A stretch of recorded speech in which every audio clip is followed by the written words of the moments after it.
केवलं ज्ञानमूर्ति द्वन्द्वातीतं गगनसदृशं तत्त्वमसादि लक्ष्यम् एकं नित्यं विमलमचलं सर्वाधिसाक्षिभूतं भावातीतं त्रिगुणरहितं सद्गुरुवे नमः नमामि।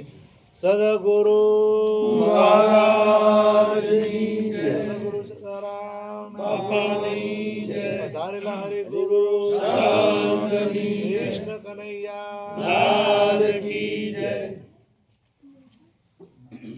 આજે ગોવિંદભાઈ એમના ઓગણે ભજન સત્સંગનો કાર્યક્રમ રાખ્યો, ખૂબ ખૂબ ધન્યવાદ એમને।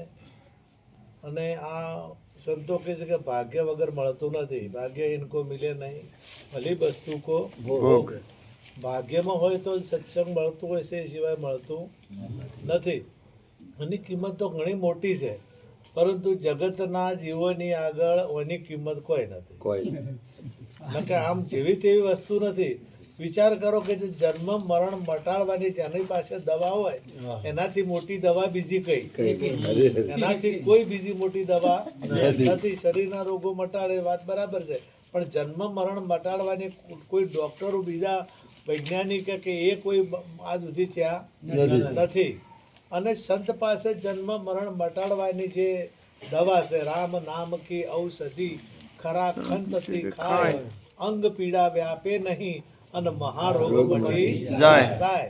જે મહારોગ એને કીધો કે જે જન્મ મરણનો રોગ છે, મહારોગ છે, અને એ રોગ મટાડવાની જો કદાચ શક્તિ હોય તો સંતમાં છે, અને સંત જ એ રોગ મટાડી શકે, બીજા કોઈની શક્તિ નથી। એટલે રામ નામ કી ઔષધિ, રામના નામની ઔષધિ જે લે, એ નામની ઔષધિ લે ને તો આ રોગ જાય। ભજનમાં ગાયું કે અખંડ નામનું સ્મરણ થાય છે રે, અખંડ નામનું સ્મરણ થાય છે રે, રાત દિવસ ભજનમાં જાય છે રે, અખંડ નામનું સ્મરણ થાય છે રે, રાત દિવસ ભજનમાં જાય છે રે, અખંડ નામનું સ્મરણ થાય છે રે, ગુરુ બોધ ઉદય ઉર થાય છે રે, ગુરુ બોધ ઉદય ઉર થાય છે રે, બધા કર્મો બળીને ખાક થાય છે રે, અખંડ નામનું સ્મરણ થાય છે રે, બધા કર્મો બળીને ખાક થાય છે રે, ગુરુ નામનું સ્મરણ થાય છે રે। ગુરુ બોધ ઉદય ઉર જ્યારે થાય, ગુરુ બોધ લેવાથી એમને બેહવાથી ફાયદો થતો નથી। આપણે રામાયણની કથા વભળવા જઈએ, કથા વભળીએ, પણ એ વાત આપણા ગુરુમાં બેહે ના ને તો કોઈ કલ્યાણ થાય નહીં।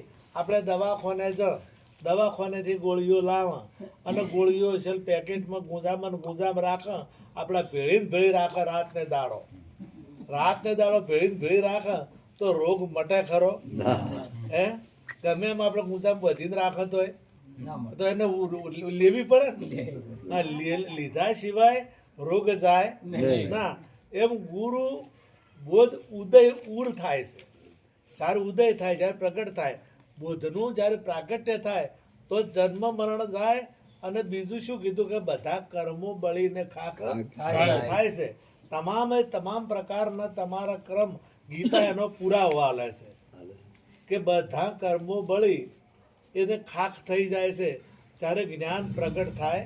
જ્ઞાના અગ્નિ સર્વ કર્માણી ભસ્મસાત કરું તે તથા, જ્ઞાન અગ્નિથી બધા કર્મો બળી જાય છે। એટલે પછી તમે હારા રાખવા માંગો તો ના રહે, કારણ કે અગ્નિ પ્રગટ થાય ને એટલે તમે ચંદન હળગાવો તો હળગી જાય, અને બાવળીઓ હળકાયો બાવળીઓ હોય, ગોડો બાવળ હોય તો એ બળી જાય। અગ્નિને ચંદન કે બાવળ એમાં ભેદ નથી, એનું કોમ બાળવાનું જ એનું કોમ છે। એમ જે જ્ઞાન અગ્નિનું કામ બાળવાનું છે. હવે કર્મ તમામ પ્રકારના કર્મ બળે તો જ એ શુદ્ધ થાય. કારણ કે જો એક વિનું રહી જાય તો એ ભોગવવાનું તો આવે ને. તમારે સારું રહે કે ભૂંડું રહે, ભૂંડું કદાચ સારું રહી જાય તો એ ભોગવવાનું તો આવે જ કે ભોગવવાનું આવે એટલે ગળા ચાલુ રહે ને, જેટલી ગળા ભોગવવાનું આવે એટલે ક્રમની ગતિ જ્યાર સુધી ક્રમ છે જેટલી ગળા ભોગવવું પડે એટલી ગળા હેડવું પડે કે જેટલી ગળા કર્મ છે એટલી વાર હેડવું પડે. હવે કર્મ ના હોય તો તમારે કર્મ જ નથી કોઈ એ કે હારું કે નરશું તાર તમે ચોખ્ખા થયા કેવરો, અને ચોખ્ખો થાય તારે પછી એને કોઈ જન્મ કે મરણ હોય નહીં, કમ્પ્લીટ શુદ્ધ થવું પડે. અને શુદ્ધ ના થાય તો પેલું સારું ભોગવવા આપણે રહેવું પડે.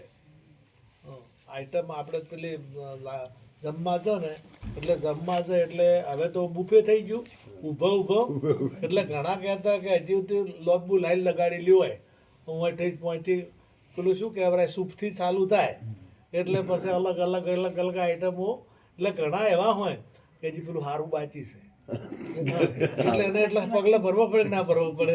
જેટલા સુધી જે ટેબલ હોય એ ટેબલ એને જ આવવું પડે ને, કારણ કે સારું ખાવું છે કે હજી લાડવા એટલે બાચી છે, હજી જલેબીનું ટેબલ આગળ છે. હે આ તો આપણે બટાકા ફાફડા ને એવું જ ખાધું છે, સારું તો હવે આવે છે. એટલે એ ટેબલ સુધી એને જ આવવું પડે. કહેવાનો ભાવ કે જ્યાર સુધી કર્મ છે એટલે જન્મ મરણ જે છે ને એ ફેરો એ હેડવાનું બંધ ના થાય, પણ બધું એ ચોખ્ખો થઈ જાય કમ્પ્લીટ ચોખ્ખો થઈ જાય તો એનું જે તમામે આમ તો ભ્રાંતિ જ છે. જન્મ મરણ એક ભ્રાંતિ છે, પણ એ ભ્રાંતિ એ તૂટે ચારે. બસ પેલાને જો કદાચ એમ કે મેં કોઈ સારો કર્મ કરતો કોઈ ભૂંડો કોઈ કર્મ કરતો નથી, અમારે તો કહીશું હવે કોઈ અમે ભૂંડા કર્મમાં ભાગ રાખતા નથી અને સારું થાય તો કરે છે કે ભૂંડું કરતા એટલે મનમાં શું ભાવ પડેલો છે કે અમે કોઈ ભૂંડું કરતા નથી એટલે સારું તો કરે છે, એ તો ભાવ પડેલો હોય ને. અમે સારું કરે છે ભાવ પડેલો હોય એટલે એટલી કડા બંધાયેલો કે કોઈ આપણે જેલ થાય આ તો કોઈ લોઢાની હોકળથી બોધે, લોઢાની બેડી પહેરાવે અને હોનાની પહેરાવે, ફેર શું પડે? હોનાની બેડી હોય તોય ના હેડવા જે અને લોઢાની હોય તોય તોય જકડી તો રાખે ને. એમ આ જીવની જે જગ્યાએ છે ને એ જગ્યાએ કર્મ જકડી રાખે છે, અહીંયાથી આખા પાછો થવા દેતો નથી. આ મનુષ્ય જન્મ છે મોક્ષનો દ્વાર કીધો. હવે મોક્ષનો આમ તો બે પ્રકારની સૃષ્ટિ કીધી છે, એક જીવની સૃષ્ટિ અને એક બ્રહ્મની સૃષ્ટિ. આ બે જુદા છે ને સતત જુદા કરવામાં આવ્યા છે. જીવની સૃષ્ટિ ચી છે જેના જીવ ભાવો છે કાકા મોમા મહા પતિ પુત્ર પત્ની, આ બધું આ જીવની સૃષ્ટિ છે. આ બધું જે ઊભું થયું ને એ બધી જીવની સૃષ્ટિ. અને બ્રહ્મની સૃષ્ટિ શું છે? બ્રહ્મની સૃષ્ટિ એરી નથી. બ્રહ્મની સૃષ્ટિ તમામે તમામ જગત પર જે ઉત્પત્તિઓ થઈ તમામ આપણે નોમ લેવા જતો કોઈ પાર આવ્યો પણ આ મનુષ્યનું સર્જન કર્યું ને એની સૃષ્ટિ આ બ્રહ્મની સૃષ્ટિ છે. આ બ્રહ્મથી ઊભું થયું ઝાડ ઊભું થયું બ્રહ્મથી ઊભું થયું, જળ ઊભું થયું બ્રહ્મથી ઊભું થયું, આકાશ વાયુ પૃથ્વી આ તમામ જે ઊભા થયા તો બ્રહ્મથી ઊભા થયા છે. પણ આ ઓમાંથી આ ઊભું થયું અને એમાંથી જીવદશા આવી અને જીવદશા એટલે મારા તારાનો દાવો આવ્યો અને મારા તારાનો દાવો આવ્યો એટલે પછી આપણે એ નોના થઈ ગયા. જ્યારે દાવો આવ્યો તાર નોના છે. દાવો નહોતો એટલે કડા તો તમે વિશાળ વૈરાટ તમે હતા, તમે અસીમ હતા, તમે એમ કે અચળ હતા, તમે અખંડ હતા, તમે ખંડિત થો એવા હતા નહીં. પણ જ્યારે સીમિત થયા જીવ દશા આવી એટલે અસીમ હતા એમાંથી સસીમ થયા, અખંડ હતા એમાંથી ખંડિત થયા. કેમ કે તમારામાં એક ભાવ આવ્યો કે હું એક દાડો મરી જવાનો છું, આવ્યો કે ના એ ભાવ, અને હું અમુકનો છોકરો શું, હું અમુક ગોમનો શું, આ જીવ ભાવ આવ્યો. જીવ ભાવ આવ્યો એટલે બોલો તમારું જે સ્વરૂપ હતું એ જતું રહ્યું અને જે નહોતું એ આવ્યું. એટલે જીવની સૃષ્ટિમાં પછી સંબંધો લાગ્યા, કાકા મામા મહા પુત્ર પરિવાર આ બધા પછી સંબંધો લાગ્યા.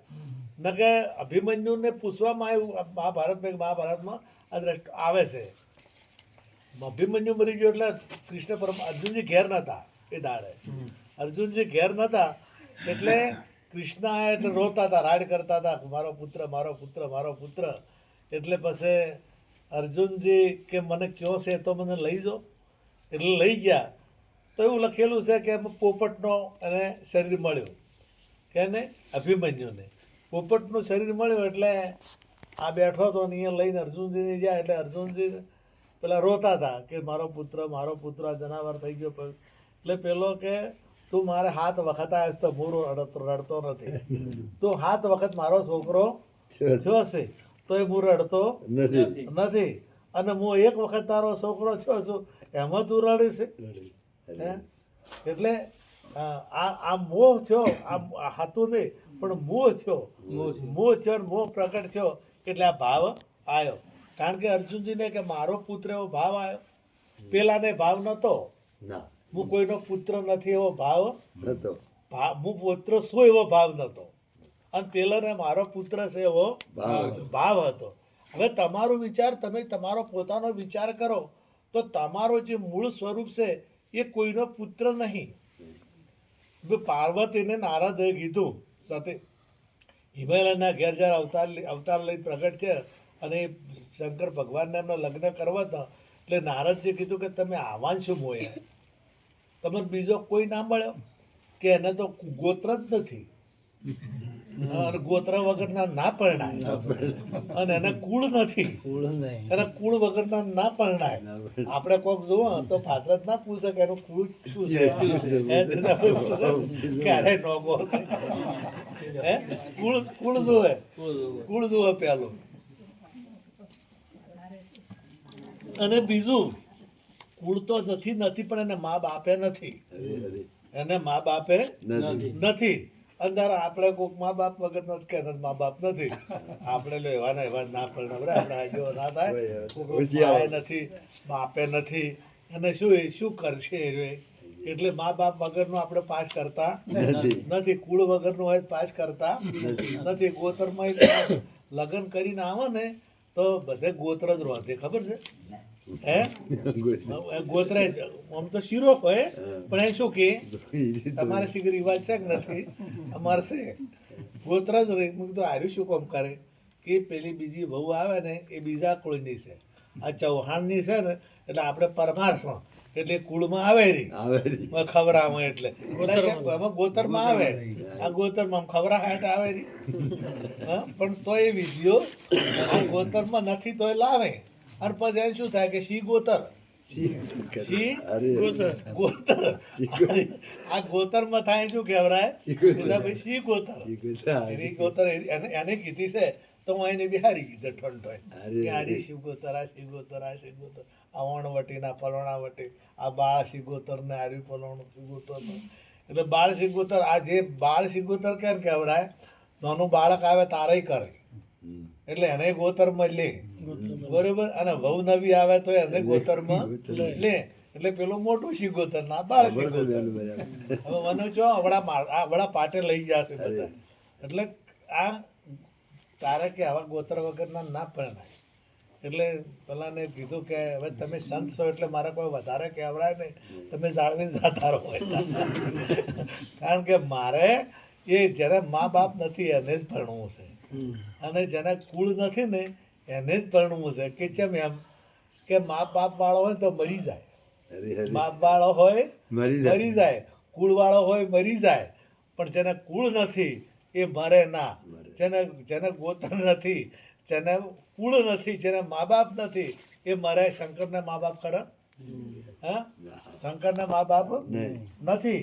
અને તારે જે શંકર એટલે કોણ? તમારામાં જે વસેલો છે એ આત્મા. આત્માની વાત કરી છે. શિવ છે એ શિવ જીવ બે જુદા નથી. શિવ એ આત્મા છે, અને આત્માને કોઈ મા બાપ નથી, આત્માને કોઈ કુળ નથી, આત્માને કોઈ ગોતર નથી. આત્માના અને એનું સ્વરૂપ જે છે એ તમારું છે, અજન્મા છો, તમે અસીમ છો, તમે તમારું સ્વરૂપ એ અખંડ છે. પણ આ પોતાનું સ્વરૂપ આપણે ભૂલી ગયા છે. હવે આ સ્વરૂપને યાદ કરવા માટે શું કરવું પડે? એને સતત અભ્યાસમાં આવે. આપણે કદાચ ભણવા જ તો ખાલી નોકરી મેળવવી છે, એક નોકરી પોલીસવાળાની નોકરી મેળવવી છે કે પટાવાળાની નોકરી મેળવવી તો કેટલા વર્ષ ભણવું પડે? પટાવાળો થવા માટે ઓછામાં ઓછા 12 પાસ તો જોવે ને. હા, તો 12 વર્ષ ભણે તાર પટાવાળો થાય. અને કદાચ IAS ઓફિસર થવું હોય તો કેટલા વર્ષ ભણવું પડે ને? કોલેજો કરવી પડે, પરીક્ષાઓ આલવી પડે અને અડધી જિંદગી ભણે. હા, તારે નેક્સ્ટ IAS ઓફિસર થાય. વિચાર કરો કે આ જીવન નિર્વાહ કરવા માટેનું જે જ્ઞાન છે, જીવન નિર્વાહ કરવા માટેનું જ્ઞાન છે, તો કેટલું ટ્યુશન આલવું પડે છે, કેટલા પુસ્તકો વાંચવા પડે છે, કેટલી મહેનત કરવી પડે છે. કાયમી આ પોલીસ થવું છે તો વહેલી 4 વાગે ઊભા થઈ અને છોકરા દોડે છે, બેબલીઓ દોડે છે, પછી નવા ક્લાસ કરવા જ હોય છે, બીજા બહારથી શિક્ષકો લઈ અને એમની પાસે શીખવા જ હોય છે. આ બધું કરે તાર એક જીવન નિર્વાહ માટેની એક નોકરી મળે છે. અને એ મળી તો મળી, ના મળી તો નક્કી નહીં. એટલી જીવન નિર્વાહ માટેની જે છે એના માટે એટલી મહેનત કરવી પડતી હોય તો તમારે તો એક અજન્મા થવું છે. તમારે જન્મ મરણનો રોગ કાઢવો છે અને એમનો પાત્રો એક દાડા હાટે કાઢી નાખવો છે. નીકળી સાહેબ પલમાં વીજળીના ચમકારે પાનભાઈ મોતીડા પરોવે અચાનક અંધારા થાશે. ત્યાં વર્ષોથી ભગત છો અને 1000 રૂપિયા ખર્ચીને બેઠક નથી રાજી કહેતા તો તમારે શેનો થાય કે જીરો 1000 રૂપિયા થાય? અમારે ભજન એટલા બધા ભજન ઊંડ થયા છે ને અમારે ગામમાં દર વર્ષે ભજન થાય જ છે. 5000 તો ખાલી વગાડવા વાળો અને સાઉન્ડ વાળા ના થાય. 5000 તબલા વાળો ને ઓર્ગન વાળો વગર ભજન કરતા નથી. પેલું બેન્જોય જોવે, તબલા વળી હારો ટણાટણ વગાડવા વાળો જોવે અને એ પ્રમાણે તો સાઉન્ડ લગાડવું પડે. એ વગાડવા વાળા આવે ને તો સાઉન્ડ એ સારું જોવે. તો 2000-2500 એક ગોમ 2500 લેતા હોય તો 5000 એના થાય. 5000 તો બીજો ખર્ચો થાય કે ના થાય? હા, તોય ભજનો દિવાગા બંધ થાય છે, બંધ રહેતા. તમારા જેવા ભજન હોય આ તો અમારે દાડી જ હોય, ખાલી જ ના થાય. અમે પછી આમાં મતલબ કહેવાનો મારો ભાવ કે તમે આટલું કોઈ મરેલા નહીં, તમે કોઈ ગરીબ નહીં, તમારી પાસે બધે પાસે સગવડો છે અને આમ કે અમે પરમારથ કરે છે. ત્યાં પરમારથ શું કરો તમે? પરમારથ કેને કહેવાય? તમે આમાં તો એક જીવાતમાં જાગશે, એક જીવાતમાં જાગશે તે ફળ તમને નહીં મળે. આમ તો કર્મની ફળની આશા રાખવાની ના પાડી અને કર્મ બાળવાનું કીધું તરત જ પહેલા આપણે કીધું કે ગુરુ બોધ ઉદય ઉર થાય તો કર્મ બળી જાય, વાત કરી. પણ તોય તમારે જો કદાચ આશા હોય તો તમારાથી જે જાગશે એ ફળ તમને મળશે. તમારે કર્મ ફળ જોવતું હશે તો મળશે, તમારે જોવતું હશે તો મળશે. તમારા હાથની જે કર્મ જોવતું હોય ફળ તો તમને મળશે અને ને જોવતું હોય તો તમારા મરજી. આ તો તમારી મરજી છે ને. જો તમે એટલું નથી કરી શકતા તો પછી આપણે શું વિચાર કરો કે આપણી કેટલી કાયરતા છે. આપણે સામાન્ય ખર્ચો છે. આપણે લગભગ તો ઓળખે છે, ગોવિંદભાઈ ઓળખે છે, નવીનભાઈ ઓળખે છે, ઘણા ખરો બધા આપણે એમના ઘેર ભજન કરીએ. આ જબરબેન એ પ્રવચન કર્યું છે જોરાપુરામાં પેલા વધારભાઈના અહીંયા ભજન રાખે તો તમને બધા આવ્યા હતા ને આપણે. હવે એને એક છોકરો હતો, બીજા તો પણ એક છોકરો અલગ રહેતો હતો, આ તો વ્યસન વાળો હતો. અને ઠેસ પેલા જે મહારાજ છે ને પેલા ટીવીમાં આવે છે, વૃંદાવનમાં મંદિર છે રાધે પ્રેમાનંદ નહીં ના એ નહીં, પેલું રાધે કૃષ્ણ પ્રેમ મંદિર છે ને, પ્રેમ મંદિર પ્રેમાનંદ નહીં, કપાલ મહારાજ, કૃપાલુદાસ જો એના કોન્ટેક્ટ જો તો અહીંયા જવું હોય તો જો, ના જવું હોય પણ 5000 રૂપિયા 12 મહિને મોકલાવા ફરજિયાત. એટલે ફરજિયાત તમારે જો એનો કનેક્શન રાખવું હોય, તમારે કોન્ટેક્ટ રાખવો હોય તો 12 મહિને ફરજિયાત કે 5000 રૂપિયા મૂકવા જવાનું, હાલવા જવાનું. અને તમારે ના જવું હોય તો તમે ખાતામાં નખાવા પડે. બરોબર? હવે વિચાર કરો કે આટલું ડોલ્યું તમારું ભજન છે હે, તો આટલું આપણે નથી. 12 મહિને 5000 રૂપિયા જો ખર્ચવાના આવે આપણે તો 1000માં હરી જાય એવું છે. તમારે લાખ ખર્ચવા હોય તો ખર્ચી કહો, પણ 1000માં ખેરવવું હોય તો હરી જાય કે ના હરી જાય. અને હું તો કહું તમારે તો 1000માં બહેમય પટી જાય.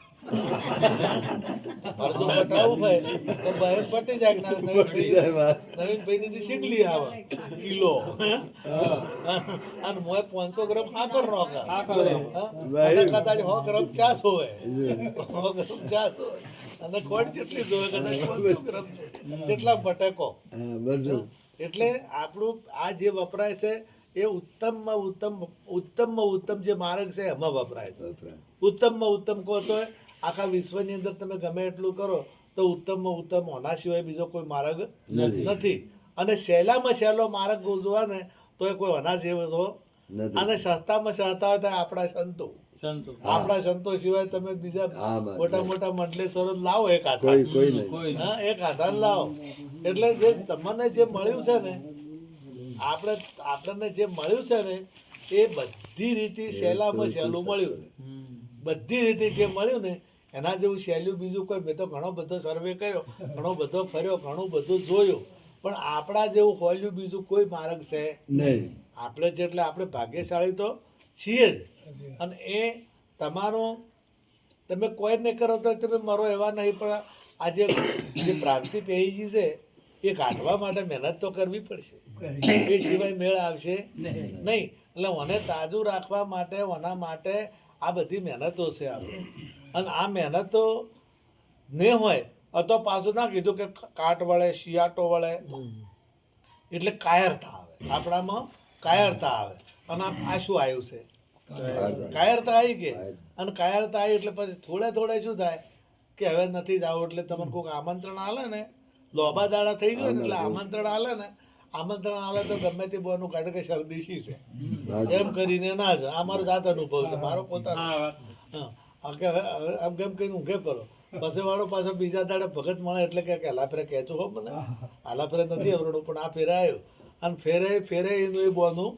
આવે અને પછી છે ને બીજું આવરણું ચડી જોઈએ આ બધા કોરી મોરી થાય પછી આવરણો જે છે ને તમે શંખ બીજોનો શંખ થાય એટલે આવરણ ચડે અને આવરણ ચડે એટલે પછી આપણને જે જ્ઞાન થયું હોય એમાં મલિનતા આવે હાવ જતું ના રહે. પણ સૂર્યનો પ્રકાશ હોય અને વાદળું આવે ને વાદળું તો સોયલો તો કરે ને સૂર્યનો નાશ નથી થતો સૂર્યને કોઈ હતો આવતો નથી પણ સોયલો થાય.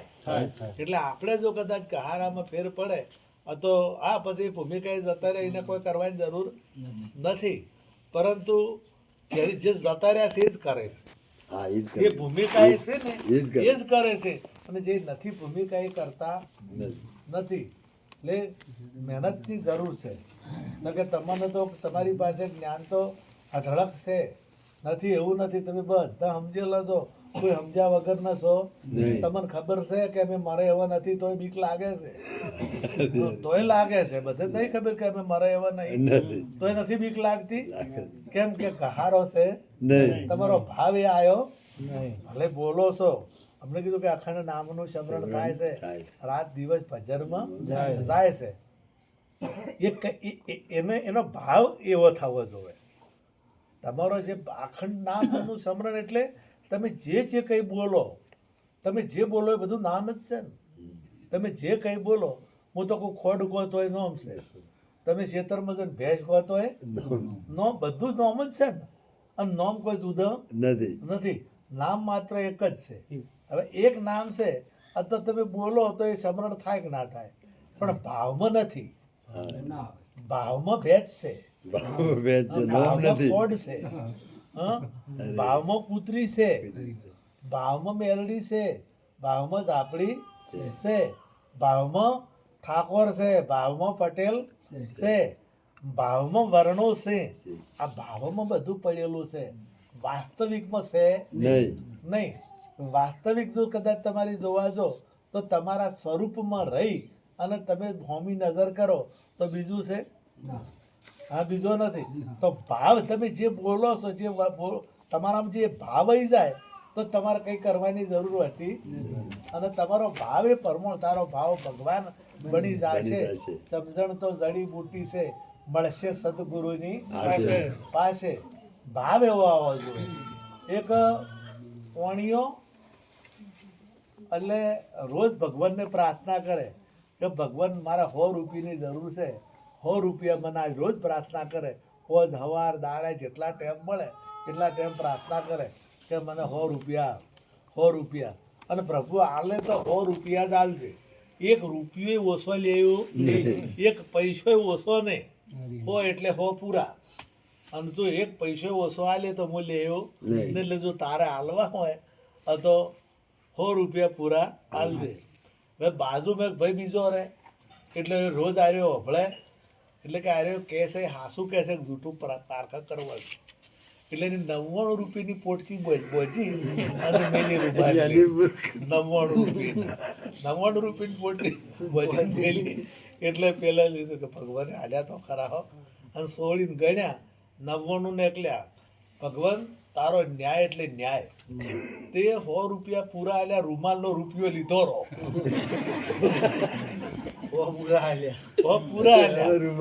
રૂમાલનો રૂપિયો રાખી લીધો. એટલે તે આના કરી 99 એટલા માટે આલ્યા કે તે રૂમાલે બચીને આલ્યા, એટલે 100 રૂપિયા પૂરા. એના ભાવમાં હતા કે એના ભાવમાં હતા 99, પણ એના ભાવમાં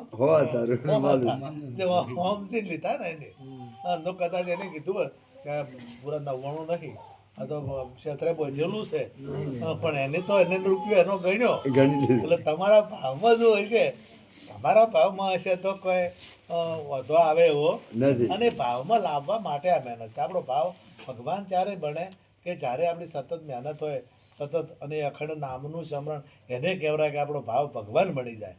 તારે એને અખંડ નામનું સ્મરણ થાય, રાત દિવસ ભજનમાં જાય, પછી રાતે તમે ઊંઘતા હોય તો એવી ભજન.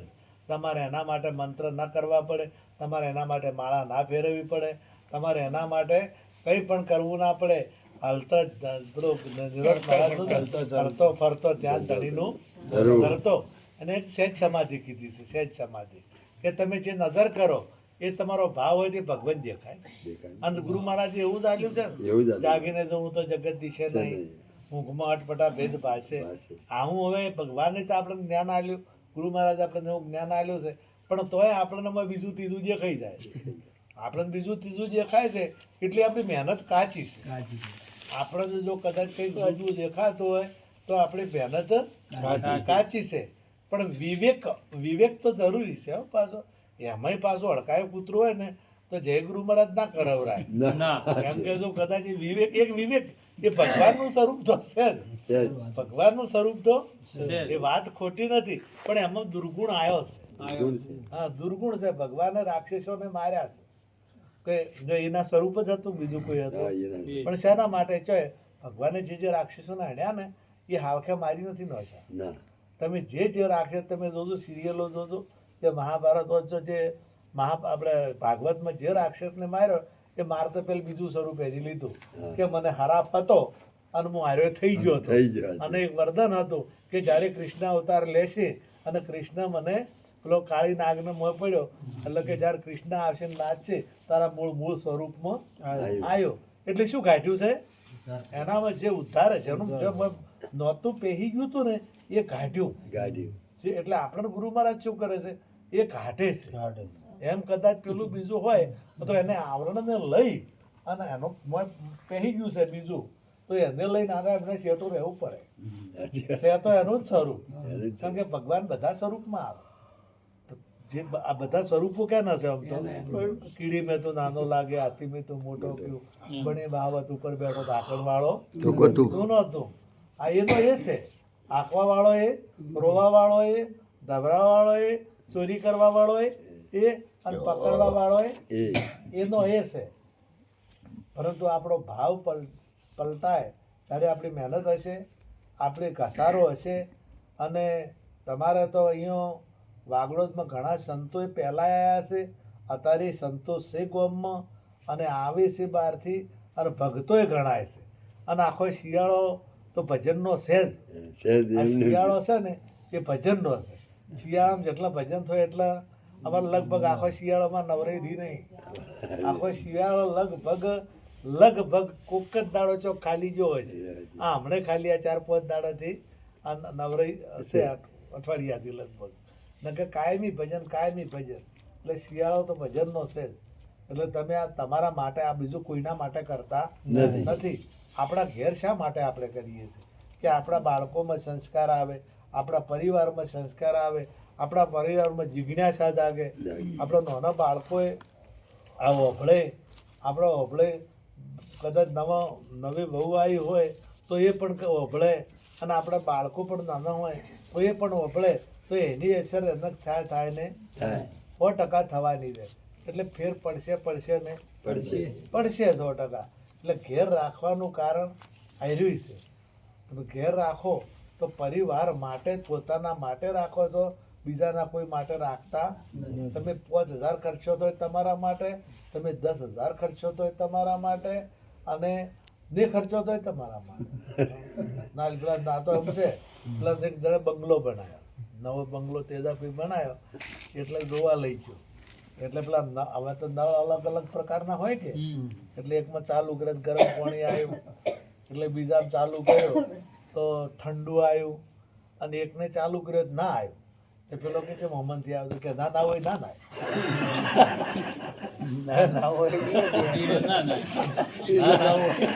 ના હોય ખાલી નળે ગરમી ના હોય અને ના હોય તો ના હોય તો ના. એટલે આપણે બે વાતો છે. તમારે ના કરવું હોય તો તમારી મરજી, કરવું હોય તો તમારી મરજી. બોલો સદગુરુ મહારાજનો.